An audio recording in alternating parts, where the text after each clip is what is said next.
IVM.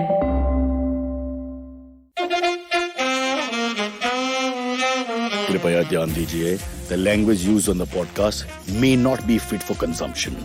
We warn you, tread carefully. But listen yaar, don't be so conservative.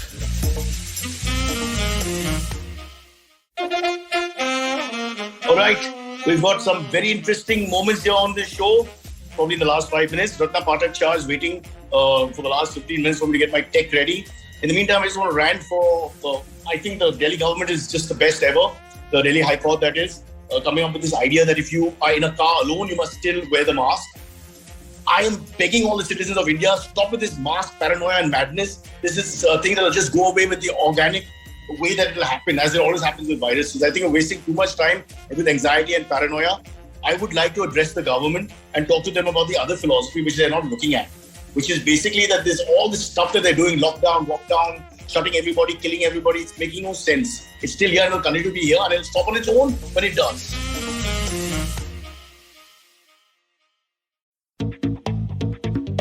We live in an age of disruption, of immense change in every aspect of work, life, and business. But is the old way of doing things truly dead? And are we ever going to stop saying the new normal? Join me, Varun Dugirala, on Advertising is Dead every Tuesday as I talk to entrepreneurs, leaders, creators, and change makers from across business, media, marketing, and beyond to dig a little deeper into how we got here, what we're doing now, and where we're headed. You can catch all the episodes of Advertising is Dead on the IVM Podcast website, app, or wherever you get your podcast from. So in the meantime, let's introduce Ratna Pathak Shah, because this is her show and I'm already running late. Ratna, welcome to this horrible podcast with this horrible man. I'm so sorry that my tech has failed and my 8 people here couldn't do a better job, but I'm on somebody else's phone. So if I disappear in the middle, don't get upset. Probably you won't get upset, but that's another story. How are you doing? One should be prepared for everything when dealing with you, isn't it, Cyrus? Listen, I worked with your husband when I was only 13 or 14, and that changed my life completely. Yeah. He scarred me forever. You were smackable at that point. I was highly smackable. Nothing has changed. They did bully me quite a bit. Listen, there's so much to talk about, but can we go back? Since I don't have my glasses and I can't read properly here, can we go back in time and start at the beginning? You come from a theatre background, body of work, you've survived so many years. Not to say that your age is an issue because you look lovely and I'm sure you're under 40. But having said that, you have survived many decades and, not just survived, you've been there, right there in the front. So let's go right back to the beginning. I think it's your mom, legendary Dina Pathak, where it all starts. So you tell us. Yeah. So I grew up in the backstage, in the green rooms of several theatres in Mumbai, I feel, or in rehearsal spaces. My mom, as you know, used to act on Gujarati stage at that time. And there would be shows every Friday, Saturday, Sunday. And I'd sort of go with her and just hang around backstage. I hated the plays she did. All those Guju plays were full-on melodramas with my mom either doing the beating or getting beaten, usually the second. I was fed up of watching her cry. So I just never went outside into the theatre to see anything that she did. But backstage was fascinating. I just loved it. My favorite, of course, was Tejpal. I feel as if that's sort of second home to me because rehearsals and shows and everything happened around Tejpal. One of the first plays I ever did also, we did shows in Tejpal. So Tejpal was home, very much so. So yeah, it was a theatre background. It was a theatre upbringing. Film came into it much later. My mother started doing films very much later in her career. But to start with, it was all theatre. And it was fantastic because I'm talking of a time when Bombay had really vibrant theatre in 4 different languages every week. There was Marathi, which was, of course, the most popular one. There was Gujarati, which was basically bad copies of the Marathi stuff that they were doing. And they were really bad. I mean, I cringe when I think of the kind of plays she had to act in. But the Hindi plays that Satyadev Dubey did were very, very interesting. Very different from what was happening elsewhere. Very cheap, very poor, but really, really vibrant with ideas and staging. And then there was the English theatre also. I can't say I was too thrilled with that because it appeared. Go ahead, abuse the English theatre. I have no problem. No. I mean, I don't like to abuse anyone without reason, but this particular This show is about abuse.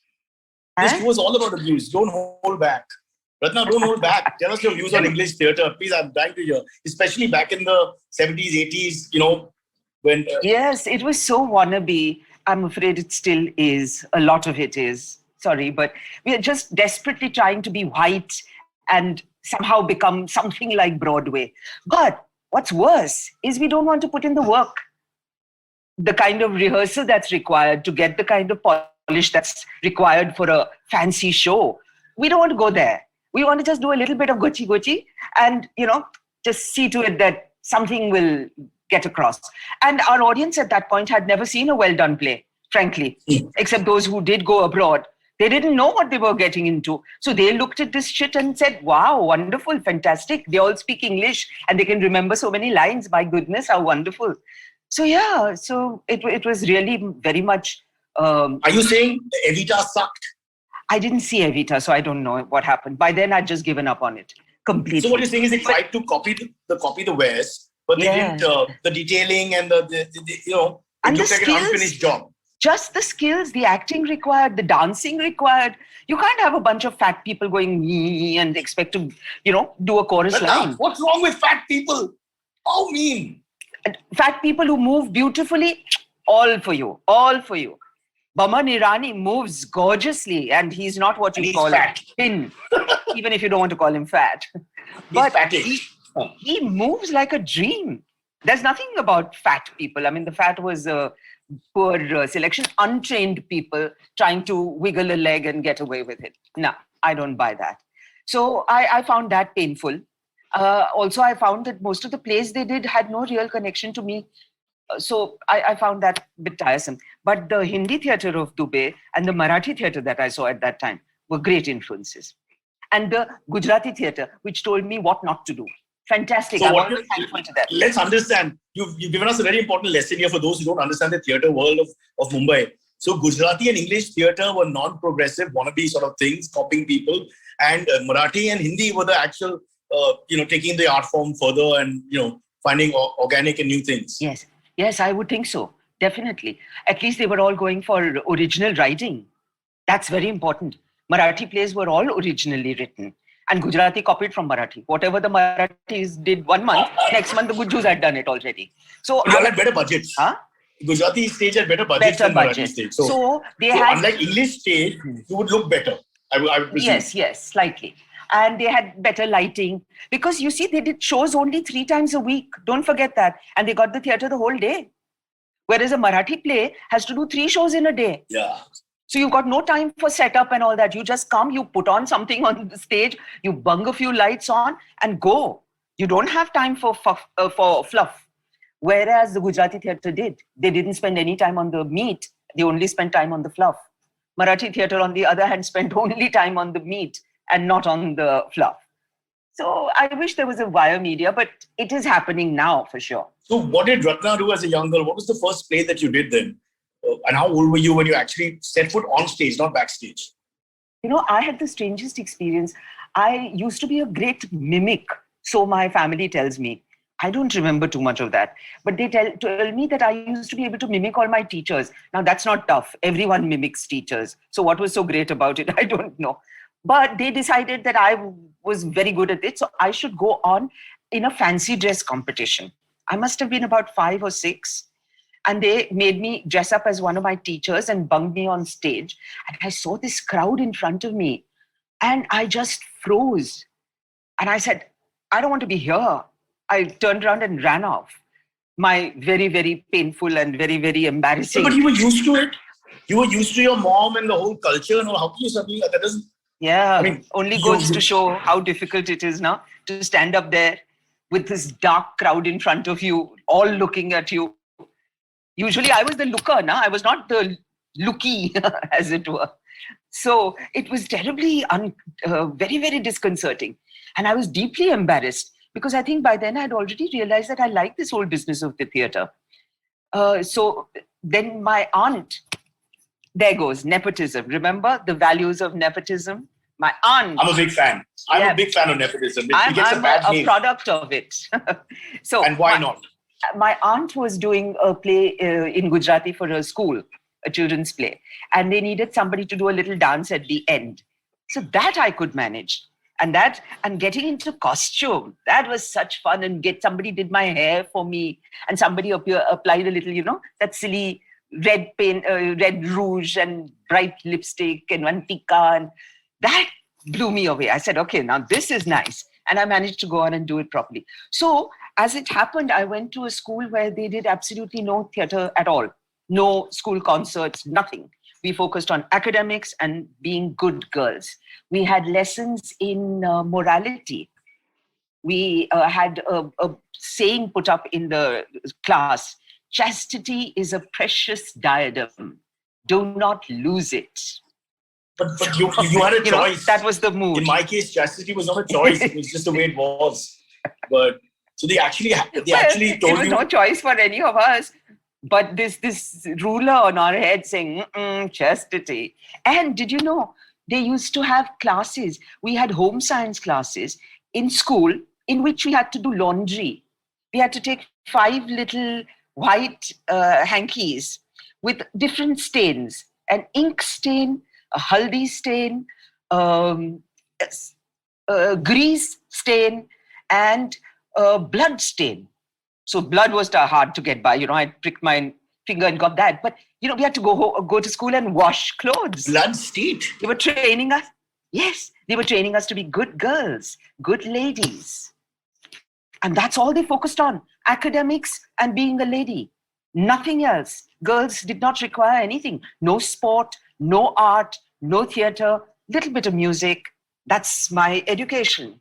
Is it fair to say that all the ladies who are products of that school continue with the chastity thing for the rest of their lives? Sure, we didn't. We dumped that as soon as we could. I mean, they were asking for trouble now, having this kind of stuff up on the wall. You want to find out what is not chastity immediately. It's almost like an oppressive government. The more you repress people, the more they sort of, boomerang the other way. Absolutely. I would think that it's the worst thing to do. And it's strange, isn't it? How people who want to establish authority, like many people we know today. Oh God, do. Right. So why don't they get the point that it hasn't worked in the past? It can only work up to a point, this ruler business, Yeah. This is why, coming back to the lockdown, I just hate the fascist head of all this. The police coming and screaming on the PA, banging their sticks really loudly. I mean, it's like, now we know what Kashmir is like. One of my Kashmiri friends was telling me in the first lockdown that you have no idea. This is the first exposure you had to police being bullies and this kind of thing and all that. But God, it's just horrible. It just seems unnecessary, beyond the point. I know there's an epidemic and all, but it just seems too aggressive, the attitudes of the authorities and the people who are supposed to make decisions. But let's get back to Ratna. No. I want to say something. What is worse, this aggressive police business we have dealt with before. We know that cops are aggressive in our country because that's how they're trained to be. There's a problem, of course, with us because we never listen to anything that's been told to us. We want to do everything according to the way we want to do. But what really is worse is that these people genuinely believe that their way is the only way to go about things. And they cannot see, they're not spending enough time and resources on what is required. Bump up the health services now. Get people organized better. The last lockdown doesn't seem to... They're running out of vaccines. Yeah, we haven't learned anything from the last lockdown, no? But how? We are running out of vaccines. We're exporting vaccines as we speak. So it's a demand-supply issue, then should we not be exporting? If you're running out of vaccines, especially in places like Maharashtra where it's really high. So, what do we know about governance? But I'm just saying. But let's get back to your path. We'll keep going and firing salvos at people that matter, but we aren't able to bring down. At blocks of stone. At blocks of stone. Yeah, it's really a waste of time. Firing salvos on blocks of stone. Absolutely. So let me understand now that you were in doing small things like a dance here, a dance there. But how did you become this thespian? Before you got into films and all that? Where did you blossom? There must be one play, one moment where it all changed for you. Yeah. Again in school, as it happens with so many people, They would finally, when I was in my class 9 or 10, maybe. I'm an old SSC. We've been trying to look for a new production, and 1984 was one of them. And my God, my heart just sank when it's so scary and so much like what we are going through now. Yeah. 1984, George Orwell's. Yeah. Yes, and it's been made into a play. So we were looking at it, but it's just so depressing because that's what we are going through now. It's all coming true, is it? Absolutely. And anyway, as you said, let's not go there. So yeah. No, but art imitating life is a very scary thing, and vice versa. Yeah. Well, I want to know, so what was that moment where you crossed the line, where you crossed the Rubicon and no looking back? You said it was intimidating the first time, in spite of coming from that background, your sister, your mother, your aunt, etc., etc. So when was the moment when Ratna said, okay, this is my spot, I belong here? Right. So in school, finally, in class 9 or something, they decided that maybe we should look at theatre and see if something can be done. So they had a whole set of monologues that they got us to do. And I decided to do a monologue based on Jhansi Ki Raani, Lakshmi Bai.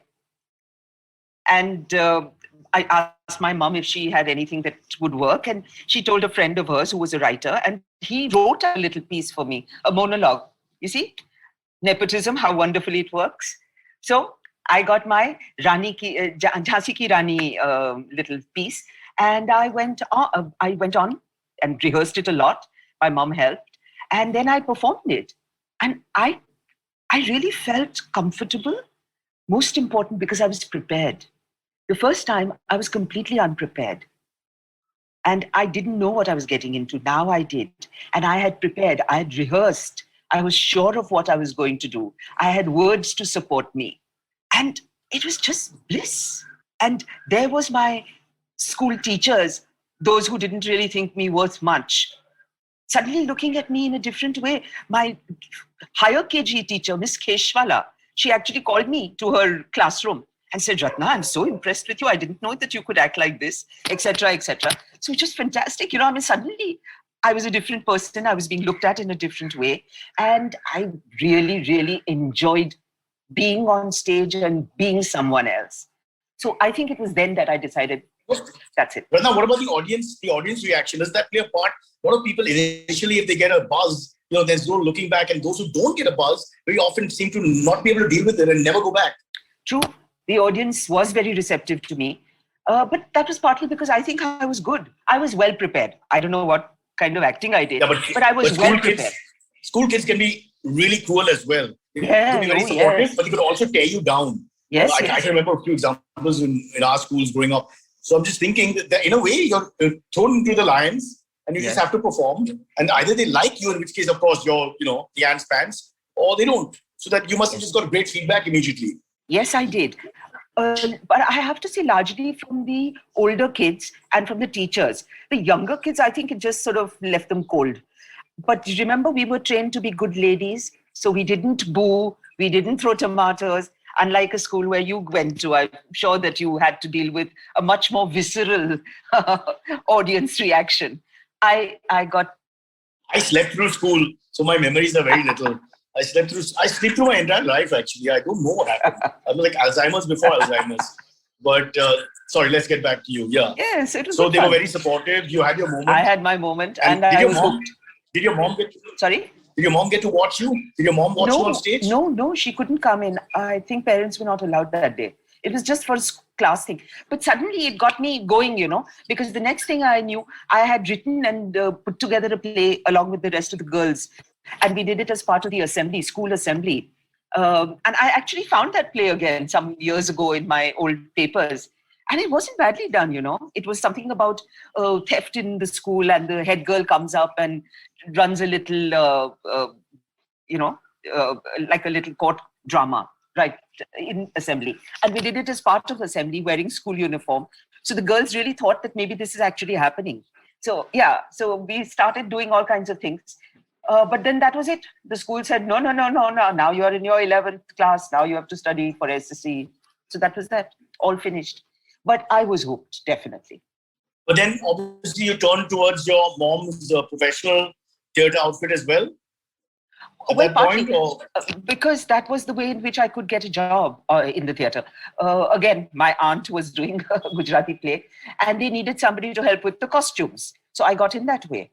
And then I did a little bit of backstage. And then I did some, sort of worked around the performance bit. But finally, IPTA was doing IPTA, the Indian People's Theatre Association in Mumbai. They were doing a play and one of them, one small part I was asked to do. And but again, there also I was doing costumes with the. And I've always done plays where I'm not just acting, but I'm doing a lot of things around also. So I think the theatre part of it is what got me. yeah, isn't that part of the theatre that you have to do everything sometimes? Oh, That's the way it pans out for a lot of people. yes, amateur theatre, definitely. But in the professional theatre, you have people coming in 10 minutes before the show and saying, "Macha costume kut hai, and where is my stuff?" And so you have big prima donnas there also. Name names. Ratna, name names. We'll expose them. Arey bichare, they are dead and gone also. We can't name names. Oh, I'm okay, ancient, oops, all right. don't forget. Okay. All right. No, you're not ancient. You're like wine, getting better with every year. So now let's talk about the jump then. So you started doing professional plays, etc. You got noticed, and then where was Hardly the professional, Cyrus? film? Hardly professional. Where's the professional theatre in Bombay, except for Gujarati Marathi? Everything else is more or less amateur. No, but you're taking it seriously, right? Yes. You're taking it seriously. You're an actor. Yes. So in that sense, you found your space. Yes, and then how does the jump happen? I would go so far as to say that the amateurs take theatre much more seriously than the professionals do. It means a lot more to them. For the professionals, it's the pay packet finally that matters, and the showing off. I've seen a lot of that. But for the amateurs, who's the worst actor you ever worked with? Worst actor? I can't think. There was one guy, I can't even remember his name, but he'd stare only at one. We had to do a love scene and he only looked into one eye. So it was very disconcerting. Try it with somebody, try to do a very intimate scene with a guy looking only into one eye of yours. That was really, really disconcerting. But by and large, I've been very lucky, I would say, with actors. Some actors are difficult in the sense that they don't learn lines. My poor mother was one of them. She had such a problem with lines. But she was so magnificent when she got them right. So everyone forgave her. But working with Ma was tough because she kept forgetting lines and you didn't know what to do, whether you should say your line or wait for her to remember hers. But what I find really, really off-putting is actors who are on the phone until 5 minutes before the shot or 5 minutes before entry. I've seen that. Dozens of actors, stand backstage with a thing like this just before their cue and walk in. Oh, that makes me mad. Or they could be genius. But they could be complete, unbelievably relaxed because they're so good. Balls. It's like Mozart, just turns up and writes an opera in 20 minutes. Doesn't work like that. No? Doesn't work like that. The guys who do this rubbish, it shows in their work. They can fool you a couple of times, but they will not fool you by over and over again because they'll do the same thing over and over again. Now, what else can they do, poor things? Cell phone etiquette is just the worst, isn't it? When you just think about it, whoever you're working with, I have Kunal's here, whose phone keeps going off really loudly. It's so irritating after some time. It invades your space. And think of it also, I remember your husband going berserk at experimental ones. I think a Molière collection, or what was it? Chekhov, maybe, I can't remember. And somebody's phone went off. And they started talking. And he just very sarcastically said, no, finish your conversation. We'll hold the play for you. And of course, everybody started clapping and laughing at that guy who finally got understood and worked. But he was actually talking. He was talking in that small experiment. Oh. He was almost as loud as Nazir. I mean, it was like two actors. People talk in Prithvi, which is even smaller and more intimate. And in fact, there is one time I remember this lady said, "Hun natak joun chu, Bhavini ben che na, ek minute," and passed it on to Bhavini ben. And Bhavini ben had a nice long chat and passed it back to whatever bench she was. I mean, it was astounding. We were watching the play while all this was happening. We were not on stage, which is why one couldn't say very much except shh. But my favorite response to that is Zakir Hussain. He was doing a show in Prithvi playing the tabla. And of course, some idiot, his phone went off. And Zakir continued and he said, "If it's for me, I'm busy." And he just continued. So, yeah. It's amazing. Ratna, listen, we're running out of time because we have to go into break. So I need to put the entire career into perspective in 3 minutes. And you only reach school and a play, Jhansi Ki Raani, and then maybe some play which you can't even remember properly, where you may have directed girls. How did you get into television film then? How did that happen? Actually, I did a fair amount of theatre with Dubey, Satyadev Dubey, and his company, Theatre Unit. Again, nothing very, very good in terms of the plays, but it gave me a great chance to learn how to act. And then I went away to the NSD for 3 years, which was also fantastic. It was the most brilliant experience ever. Again, I can't say I learned a lot as an actor because we never had any acting teachers. Can you imagine a theatre school without acting teachers? I mean, we had people on... Who taught you? We had people on the payroll.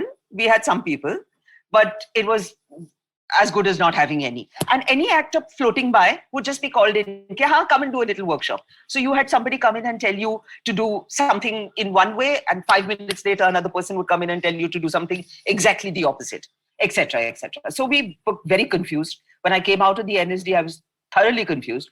But I got work with Dubey. I got no film or television work at all. At all. I'm talking about, I came back from the NSD in 1981. 82, I got a film called Heat and Dust in a blink and miss it role. Shashi Kapoor. Shashi and Julie Christie, Merchant Ivory Productions. Great time. We had a wonderful time and all that, but nothing in the part. And then the second thing, same year, Mandi, Shyam Benegal's Mandi. Again, blink and miss it. So I got really nothing roles. And then I got nothing at all till 1984, when the most miraculous thing ever happened to me. And I'm talking about this 80 phase, all the films, all the so-called new films, alternative films, etc., were being cast literally in my house because Nasir was acting in practically half of them. So all of them are sitting in my house and discussing casting, but nobody thinks of casting me. It was quite extraordinary. What about nepotism? Huh? Your nepotism in your family, what is Nasir doing? What? Sorry, say that again. Nepotism was like your aunt helped you. What happened to nepotism now? Yeah, man, Nasir is not very keen on nepotism. That's the problem. What the hell is wrong with him? Yeah, terrible. But also, I didn't want to be passed on, I mean, those guys could see me. They came and saw all our plays and said, wonderful, wonderful backstage, but they never cast me. So it was quite extraordinary. Wow. Anyway, finally, but it was good for me, finally, because what happened was Anand Mahindru came along with this television serial called Idhar Udhar. I'm talking 1984. First time we were doing serials in India. There were a couple of things like Hum Log and Bunyad. And here was somebody trying to do a comedy. And they wanted me to act in it. I who had done no comedy at all. And what's better, they came to me with this script and they said there are two parts. There's one part of this very strict advertising agency kind of person. And there's another part of this ditzy, dumb blonde kind of air hostess. And we want Supriya and you in it. So I said, oh my God, 100% Supriya will get the ditzy, dumb blonde and I'll have to do the strict ad type. And Anand said, I want you to play the dumb blonde. And I almost, hugged him because I was so excited. Somebody had thought of me in a different way. I said, sure, I'm going to do it. Of course, I'm going. I didn't know anything about how to do a funny part. But we went along. Everyone was learning on the job. I was also learning on the job. And eventually it worked out just fine. And why I say it was miraculous was that comedy saved me big time. Big time.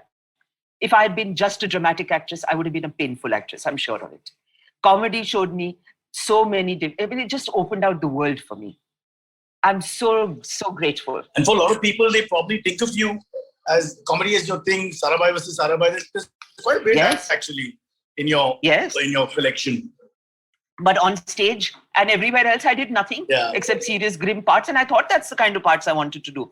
Brecht and Shakespeare, Lady Macbeth, that kind of stuff. I was very limited in my thoughts here. But comedy came and just completely flushed out the rubbish from me and saved me. So is there a preferred genre or nothing like that? As something to watch, very much preferred. I'd happily watch a comic something than the other. But I have to say, not Indian comedy. I'm very, very put off by most of what I see. Racist, regionalist. And unwitty. No expenditure of energy on wit or on ideas. It's all the crudest thing. The fat person, the thin person, Man in drag. Huh? The man in drag is a flag holding moment. You have to have that. And putting down the other. You see all of Marathi comedy, for example. It's like, hey kai, tu kasa hai? It's that kind of humor. Gujarati humor is always, I am better than you are. You understand? I am better than you are. That's their mood all the time. And come on, it gets tiring, We need a little more variety. And we have almost no one with the gentleness and the innocence of a Buster Keaton or a Charlie Chaplin or even a Jim Carrey. Now you're using references even older than me. I'm very impressed. Okay. Buster Keaton, Charlie Chaplin. Oh, but they are my references, darling. That's my generation. You may be younger or may call yourself young. Your husband, I remember your husband was the first time I worked with him in a movie called Jalwa. I was trying to, I thought, Bollywood guy and all that would know all this. I had no idea who Nasir was in the sense of background. Just knew that he was an actor and all that. And so I remember asking him, so who are your favorite actors? Thinking he'll, come up with some very, contemporary names. And he went for was it Buster Keaton or Spencer Tracy? I remember. And I was like, what? Yeah. He pulled out some 2-3 rabbits from the hat. And then suddenly I realized, okay, this guy is something else. Very different from the stereotype that you, as a South Bombay boy, had of any Bollywood guy, like that they, not very well read. And I had no idea that he was who he was, to be honest. I apologize, Nasir, when you watched this. Absolutely, came back with a different perspective. And he was nice to only me. He screamed at a lot of people on that set, I can tell you. But he was really nice to me. Taught me how to play pool as well. Yeah. Anyway. But that film again, I think, is a much underrated film. Yeah. And one in which Nasir is really, really good. I very much enjoy watching Jalwa. I watch it off and on. And again, he's stuck with the serious actor tag. So people don't really use him enough for comedy. And I think he really has a skill for that, which doesn't get explored enough.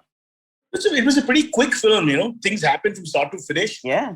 I think, as you said, it was underrated, perhaps ahead of its time. Very much so. Very much 7-8 years later, it would have done even better. But anyway, let's get back. We've got to take a quick break. And when we come back, Silvery is going to join us. A huge fan of Indian theatre. He's Punjabi, but he only watches Marathi theatre for some reason. So he'll talk to us about that. There's so much more to talk about in your career, but we don't have time because you have achieved too much. Never achieved so much because you can't fit it in.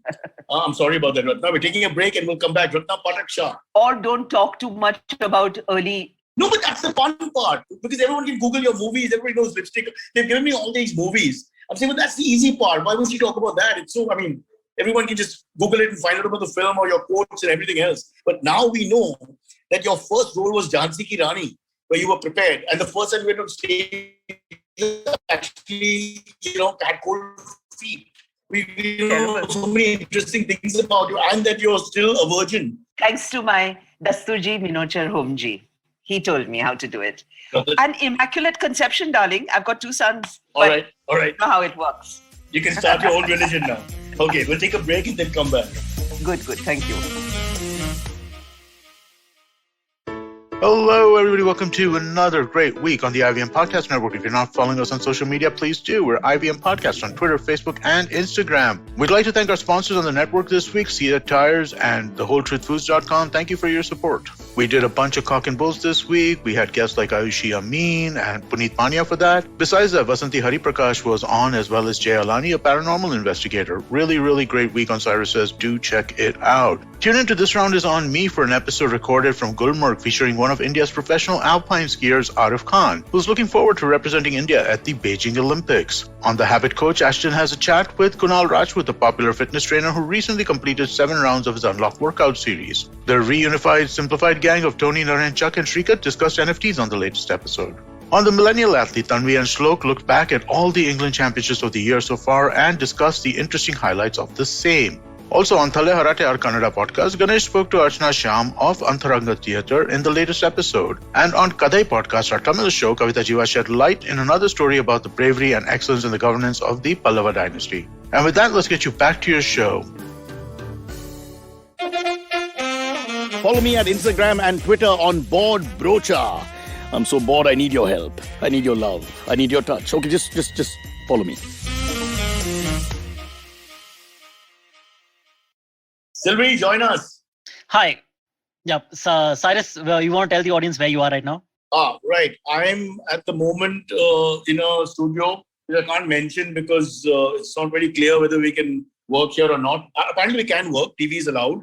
And after Friday or Saturday, I think you have to get those tests done, even for studio work. So it's a work in progress trying to figure out what's going on. But now you know what it's like to be like a refugee or in a country torn by civil war, because you suddenly have all these little things. Like we can't get water at the moment. We all thought we'd pick up vada pav, which is famous in the area we're in. But that guy's gone. Oh. He's been taken away by the police. He's in lockdown. So small things like that have just offset our entire thinking from the morning. And it's just amazing how you take all this for granted. You grew up with this guy in that area. He's famous. Everybody knows that. So water bottles, I mean, the shops are open, but now there's no provision store really closed. So they've got to go far just to get water bottles and things like that. So yeah.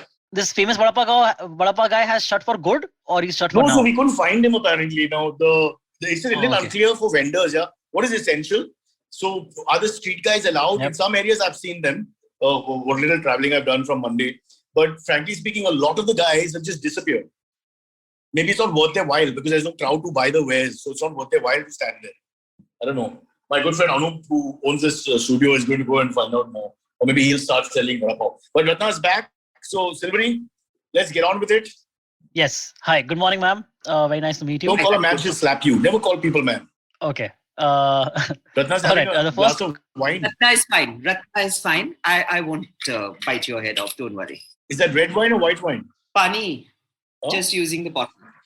Oh, okay. I mean, Wine shops are closed now, just now. Very big problem. They shut the booze bar. Last time also they didn't give us enough time to stock up. This time Correct. also they've not given us. Correct. And we were witness to a bar, whatever it's called, a booze shop being shut very viciously. They do, aren't they an essential service? People need their drink. Silvery, have you stocked up on booze? Not this time. When the lockdown started back in last year, that time we had a bit. This time not at all. No. Okay. Whatever. We just have to manage. I guess. In my lanes, we do a lot of exchanging. My neighbor here with me. Yeah, it becomes like the old days when, the rations were less, you couldn't get sugar. It's good because we've all become closer.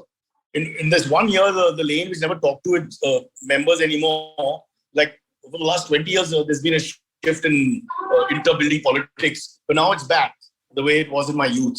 So that's one good thing that's come out of it. I remember the days of prohibition in Bombay. I remember there was a party and my dad used to drink and would need his drink every day. So he would organize the booze for himself. And they were all bootleggers that you had to cut. So I remember this party for which a dalda ka, that big 15-20 liter wala, ek tin aata tha with a small cap on top. Dalda. And wo cap nikal karke andar se sab bottles nikalti thi. What do you say? So one after the other. That whole tin would be full of booze bottles in various shapes and sizes. Yeah. So that's how booze would be transported. Dalda ke tin mein. See, Silvery, this is what we want from Ratna. Yeah. Stories that, make you question yourself properly. You never thought of dalda as a thing we should take out booze from, growing up. See, that's the problem. You haven't dealt with prohibition. You haven't got your act together. If you go to Gujarat, everyone has their act together. But Ratna, when I go to Ahmedabad, they immediately ask me, the cabbie asks you as you enter, Su Joyage, and all that. I'm like, what? They always have a menu. Of course. But we know how much money is being made out of this, no? And by whom? Apparently, prohibition is the best way for liquor industry to survive. Absolutely. All over the world, not just here. Why do you think the politicians are so keen on putting on, enforcing prohibition right, left and center? Bihar mein kar diya, Gujarat mein kar diya, kitna maal ban raha hai? Kaun bana raha hai? Haryana, you enter Faridabad from Delhi, Haryana border, and immediately there's like Thunder Beer posters, and it's the prohibition. It's so nice. It's just the way it is. Sorry, Silvery, come on. Time for questions? Sure. The first question comes in from Abhik Ghosh. He says, "Hello, Ratna ma'am. A Walk in the Woods is one of the best plays I have ever seen. Oh, wow. Any plans on directing a feature film?" Feature film? Hi, Tawba. No way. Of A Walk in the Woods or just generally? In general, but also of Walk in the Woods if it becomes a We film. actually thought of it. We thought thought quite hard about it, and because it works so nicely. It's an India-Pakistan kind of a story, and it works so beautifully for our context. But of course, there was trouble getting permission. And now, doing a India-Pakistan story where, we don't want to blame Pakistan entirely, how can we do that? Now we can't. So there's no question of doing Walk in the Woods. But even any other film, hard for me to do. It's a different mindset. It requires a different way of looking at the world. I suppose it could be cultivated, but that doesn't come to me naturally. And then it would be just a zid. अरे बहुत सारे लोग हैं जो अच्छी तरह film बना सकते हैं, उनको बनाने दो ना. What's the use of my zabardasti pushing myself? So do you want to or do you not want to? I don't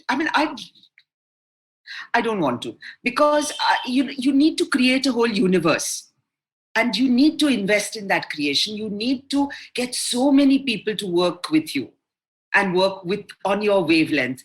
That's hard work. I don't think I have those skills. So I'll stick with theatre.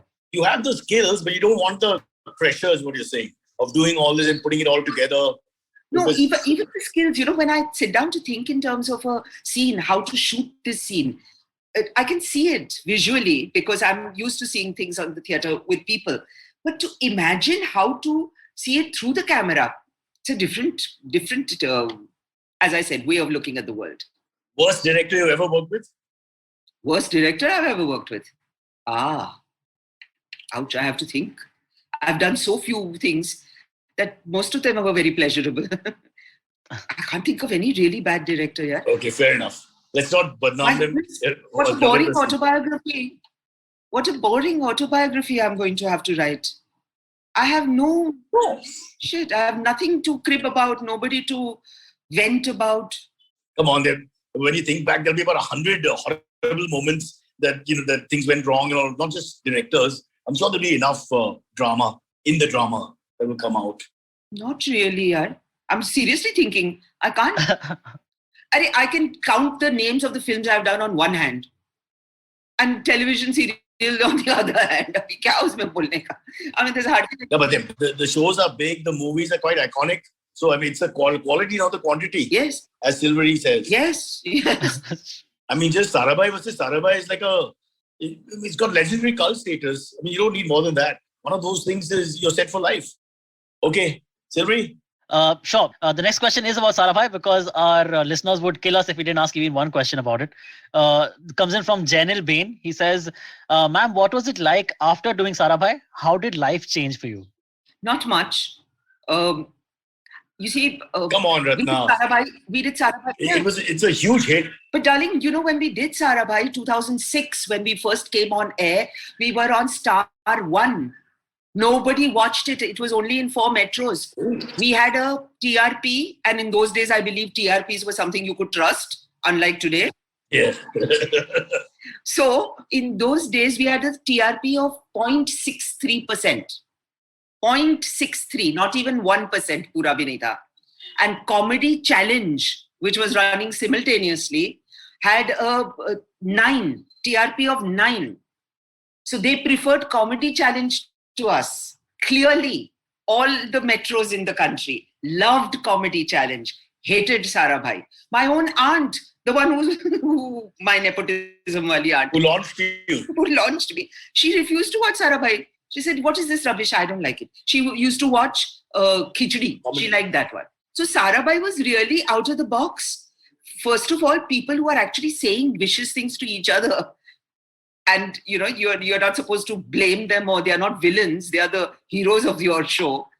That's hard to take for an Indian audience. So they found it very, very difficult. It's only when the repeats began and we went online, that's when the whole the thing took off. This Sarabhai craze that you are talking of, we did not see it yet. The reruns made it. Yeah, because it reruns all the time. Yeah. It reran and reran and reran. Yes. So today I can tell you, yes, I can't go into a airport without some idiot wanting to take a selfie with me or to tell me, yeah, and that's all they want to do. And selfie, madam, tak, done. Aage badho.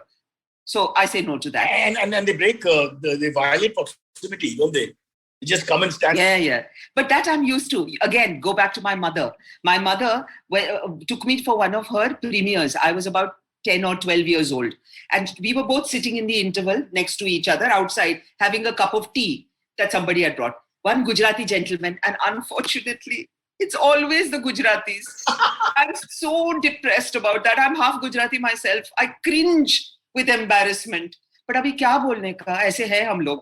So these two guys, husband and wife, come and stand right in front of us like that. Right there. And he looks down at Ma and looks at his wife. Ajo, Adina Pathak. Like, she was a turd or something like that.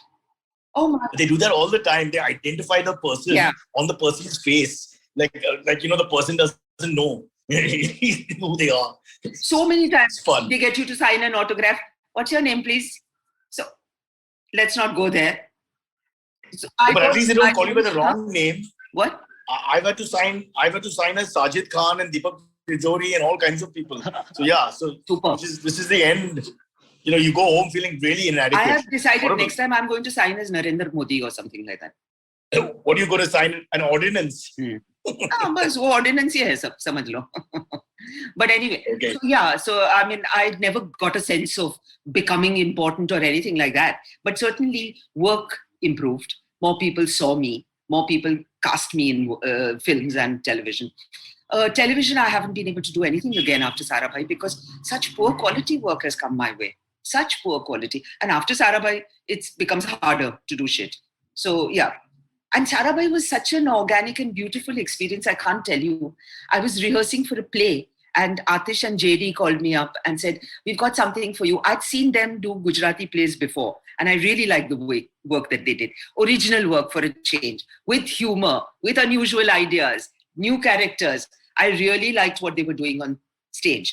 So they called me up and said they wanted to come and see me. They were thinking of something. So I said, yeah, come, I'm rehearsing. So they came. I took a break from the rehearsal, went outside. We were rehearsing in some dirty little place.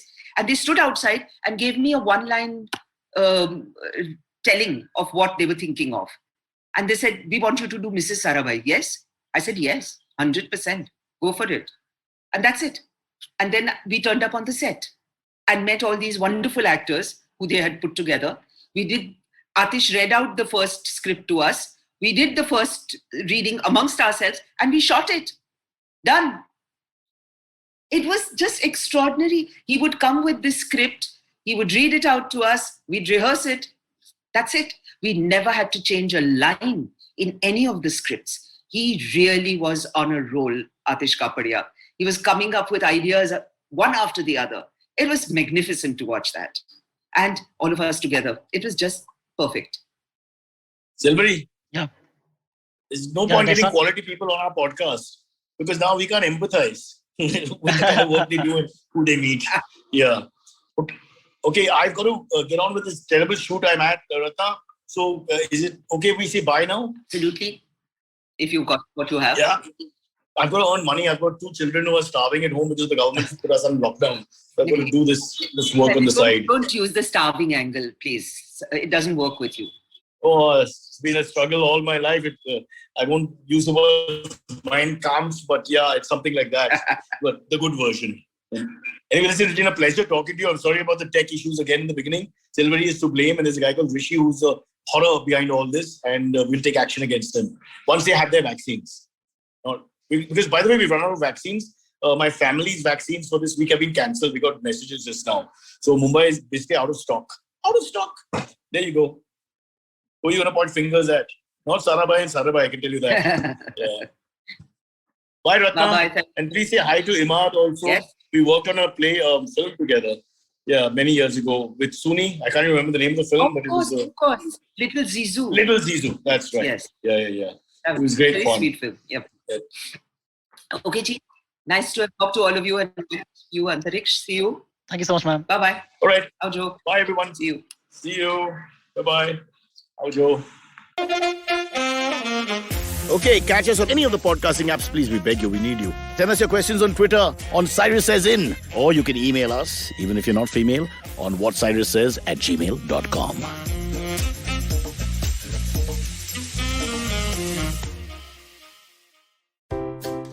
Want to learn something new and have a few minutes to spare? Well, then go for the Traveling Professor's Diary, where I, Siddharth Deshmukh, the Traveling Professor, will help you glean from all the insights that I've gained from wherever I've traveled, learned, taught, and repeated. Join me every Tuesday and Thursday on the IVM Podcast website, app, or wherever you get your podcasts from. 2020 is a difficult year. A global pandemic, protests, elections, recessions, you get the picture. What we need is a space where we can have nuanced discussions about global affairs and foreign policy. That's where I come in. My name is Hamsini Hariharan and I host the States of Anarchy podcast. Every second Tuesday, I speak to experts in the field of international relations to make a little more sense of the world. So join me on the IVM Podcast app, website, or wherever you're listening to me right now.